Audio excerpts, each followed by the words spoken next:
नमस्ते आप लोग।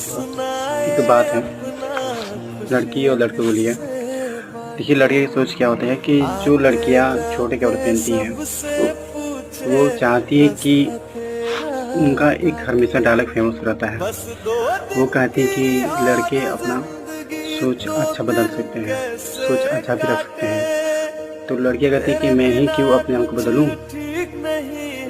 ओके, तो अब मेरा मानना ये है कि एक मान लीजिए एक शॉप वाला है या मेडिकल वाला है या मॉल वाला है, ताला इसलिए लगाता है कि ईमानदार जो लोग हैं उनके लिए लगाता है, ना कि चोरों के लिए लगाता है। अगर दुकान या मॉल खुला रहेगा तो ईमानदार का उनका जो विश्वास होता है वो डगमा सकता है, इसीलिए ताला लगाता है। और चोरों के लिए तो आम बात है, चोर चाहे तो कभी भी खोल सकता है। मैं यही कहना चाहता हूँ कि अपना ये मत सोचिए कि लड़कों की ही सोच बदले, अपना तो सोच बदलिए।